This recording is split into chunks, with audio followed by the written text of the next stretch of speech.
Hello everyone, welcome back to another episode of Clockworks Chatter. Today I'd like to talk about playstyles because it's a very important part of Spiral Knights and I feel like a lot of people tend to neglect that nowadays actually. But before we talk about that, I think it's important that I make a distinction between both a playstyle and a meta. A playstyle in my eyes is just simply a way how a player decides to play through the game. So like, what skills, what weapons, what gear, what sort of equipment and or combination of things do they like to play with and feels most comfortable to them and also lends them generally most success. Meanwhile, a meta tends to just be, oh yeah, here are the weapons, items, gear that are all the best. This is how everything should... If you want to play optimally, this is how you should go, essentially. And so I think it's important to make that sort of distinction for this video because I feel like some people might be a little bit iffy about what I might be talking about. Whoa. Hold it right there. I definitely could have explained this a bit better. What I meant entirely by distinction between the two is that meta and playstyle... The meta can be a playstyle, but not all playstyles are the meta. I think that's what I was trying to get at, essentially, because, it's like you just can't say the meta is not a playstyle. That doesn't make sense. I I definitely could have said that better, and that's definitely worth pointing out, so that way I definitely do not get an angry mob about that. So, it just putting that out there. On with the video. Because I might talk about a certain playstyle that may not sit well with the meta. So, like, let's say, yeah, for example, the Combustor is a very popular weapon with the meta because it allows for full DPS output. Meanwhile, I may talk about the Glacius, actually. And I know people who follow the meta really don't enjoy the Glacius because it reduces the amount of DPS you can output. And it's perfectly fine to have that sort of opinion, If you want to play optimally, that's up to you, but for the sake of this video, I'm going to be talking about playstyles and things that I may not personally agree with the meta or may find fun compared to that of the meta. And so I just want to get that distinction out there right away, just so I don't get some people butthurt or whatever. But I think that actually leads perfectly into my first point here, is that most people, either when they're starting out or become really high-end veterans of the game, is that they tend to either follow the meta, or stick with the baseline equipment you get throughout the game, i.e. being Cobalt. And because of that, I think people don't really get to experience the other playstyles of different weapons for that very reason. So for example, let's talk about the Sudoruska and the Triglav. Those are very heavy weapons, and people don't like the idea of heavy weaponry. I played around with the Triglav myself, and I'm like, man, this kind of sucks at first, but after a while, you start to play with it for a little while. You start to learn how the weapon is meant to be played. So people love Magnuses for the fact that they deal high amounts of damage with their charge attack. The Sudoruska and Triglav are kind of similar in that way, where they're not really meant for base attacks. They're more so for the charge attacks, and now that I've actually played with the Triglav, I find it to be a lot of fun with just mainly trying to focus on charge attacks. I'll do the basic attacks when I need to either clear some space between me and the enemy, or if it's just an easy pick. But I feel like that sort of potential fun you could have with just using different weapons is kind of neglected in people's eyes because they don't like the idea of trying new weapons that seem sort of unconventional to either how they've been playing or how they've started playing. And you know what? I understand that myself. For the longest time, and even still now, my main two weapons for like 99% of the Clockworks is an Akron and a Magma Driver. I'll switch out different armors depending on what enemy type it is, or what damage type I'm having to deal with, but for the most part, an Akron and a Magma Driver are just two weapons I find to fit my playstyle very well. Especially now that I learned how to single switch after how many years I've been playing this game. But that's besides the point. To me, it feels smooth, and people don't want to try something that doesn't feel smooth and comfortable to them. I understand that. But, you gotta give something new a try. And maybe even then, you'll find a new playstyle you really enjoy. Because that's what Spiral Knights was kind of meant to be based around, was the wide variety of weaponry that allows you to play whatever sort of style you want. Cutters are meant to be fast but a little bit low damage dealing weapons for those who want to attack fast. Brandishes and calibers are two different weapon types in terms of their charge attacks, but they function the same, so it's a matter of what charge attack do you prefer more. Sudaruska and Triglav are meant to be heavy weapons for those who prefer to pack more of a punch rather than attack real fast in short spurts of damage. But it's also why different variants of brandishes exist, i.e. Glacius and Combustor. Glacius, I've noticed, tends to be better in single-player play, where the player is constantly getting swarmed by enemies. And so to freeze enemies allows you to isolate certain targets to either finish them off now and deal with other targets, or save them for later. So that way you can focus on the more, either on an easier threat or take out a scarier threat, allowing you to finish off the rest of the crew there. Meanwhile, a Combustor is more so for the fact of dealing more damage.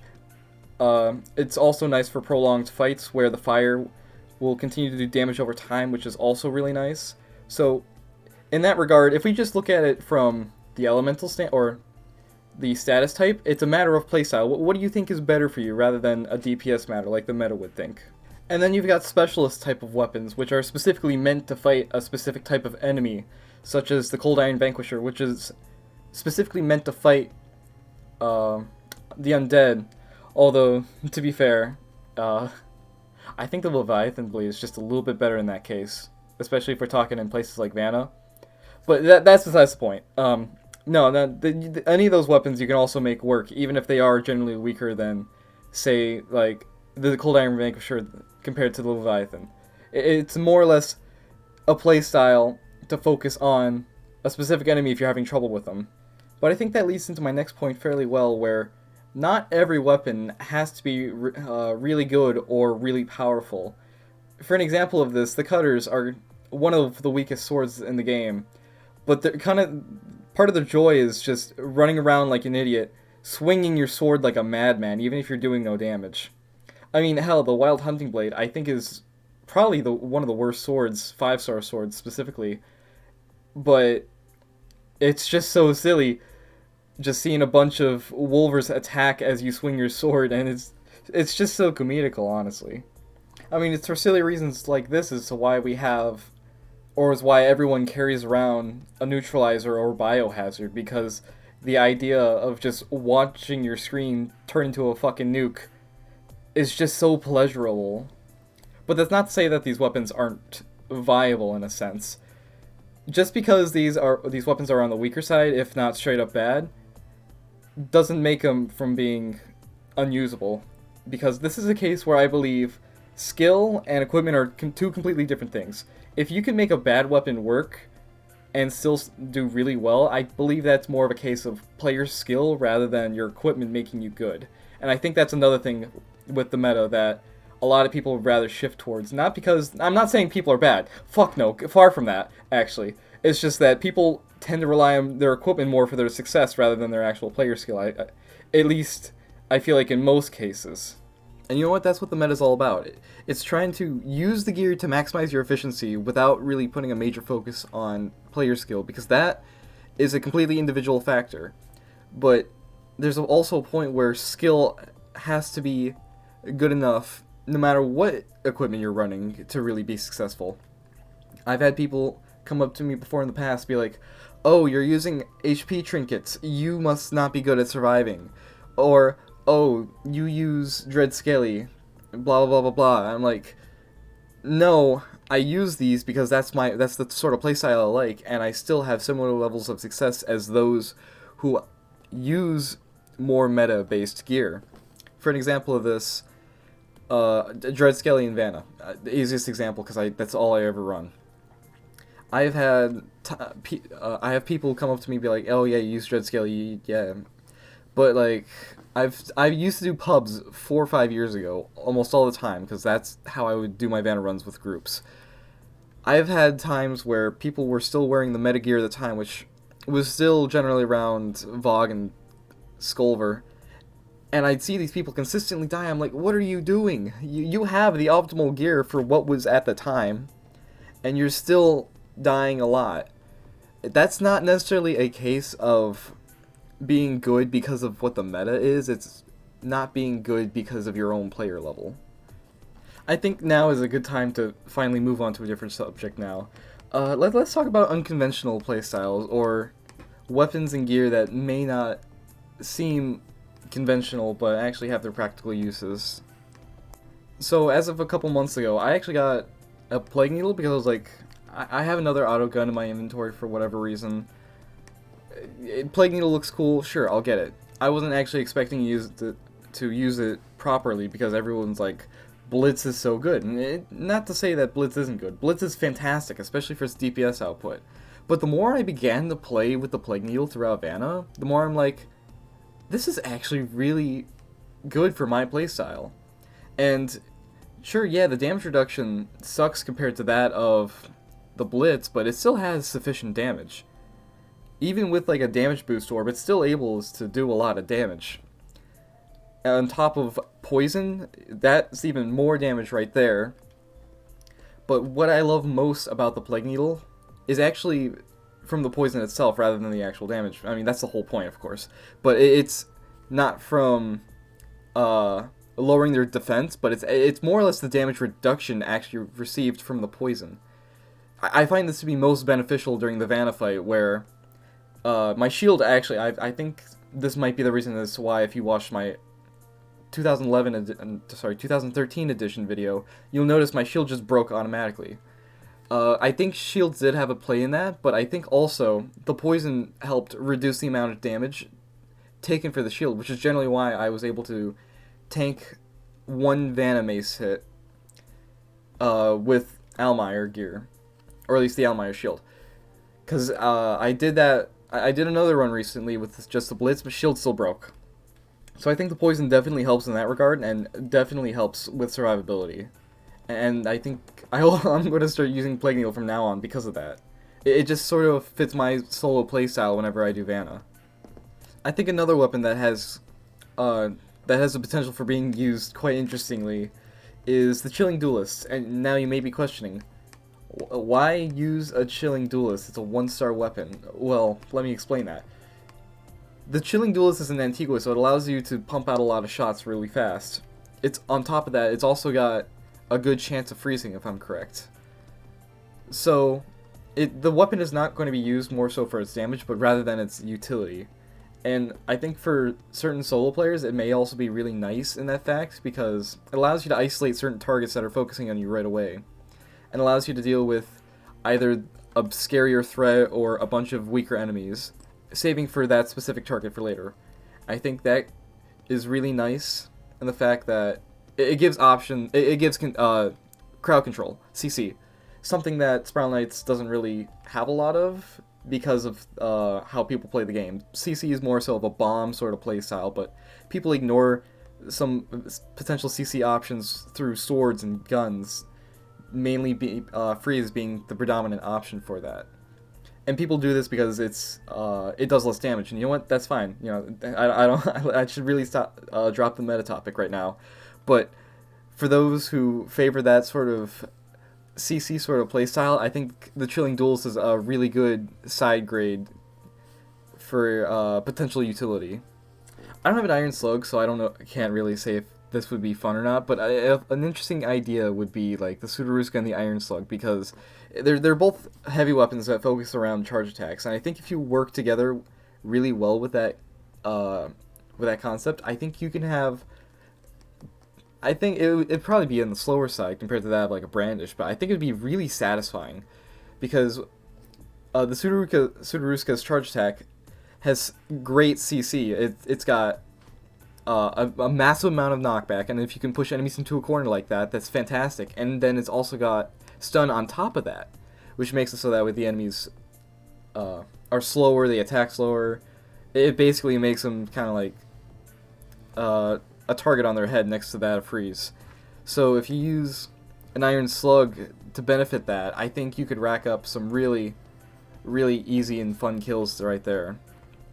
I gotta try that one day with a friend, actually. I wonder how that would go. Or no, I've got a Wintergrave. That could also be a potentially good substitute, because at the end you're also freezing them as well. So not only are you doing a lot of damage, you're also getting a lot of CC.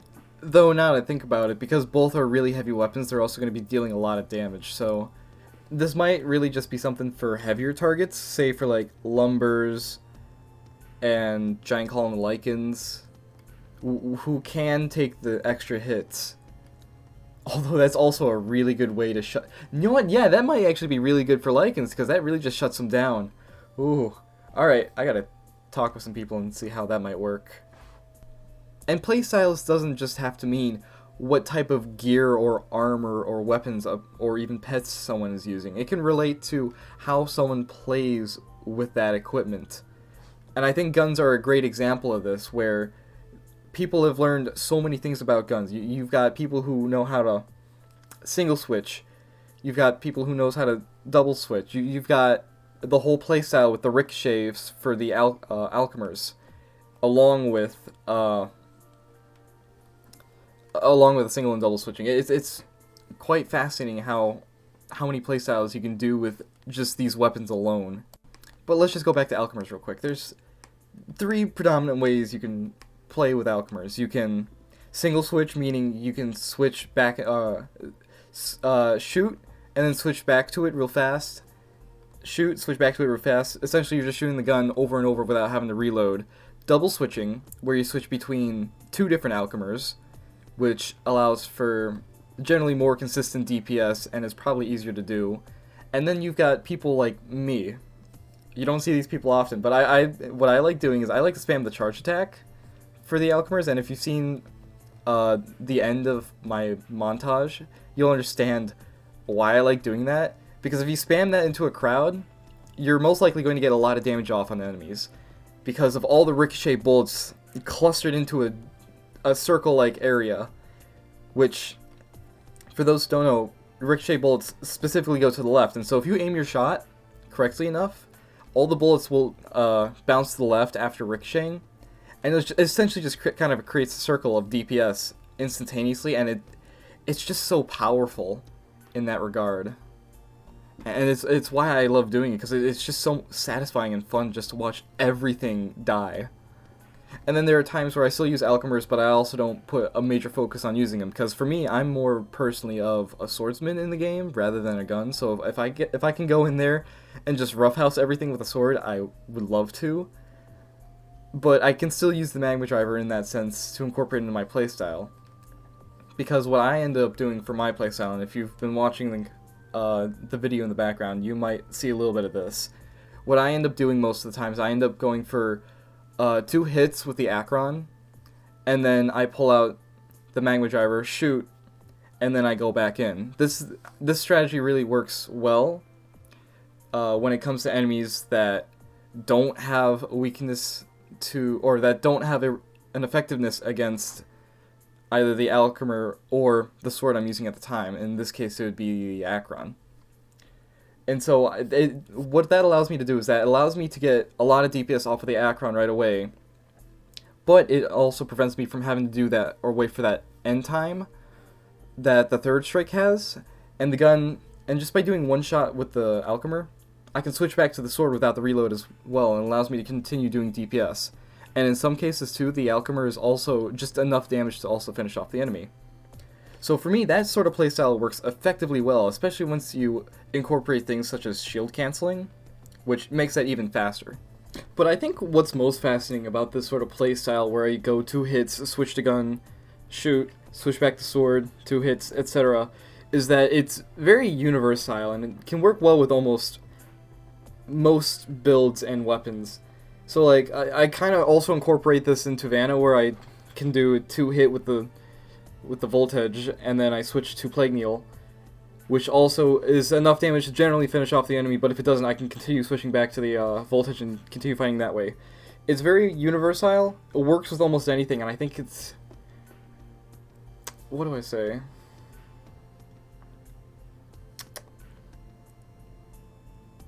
Very user-friendly too, so even newer players can easily pick this sort of style up.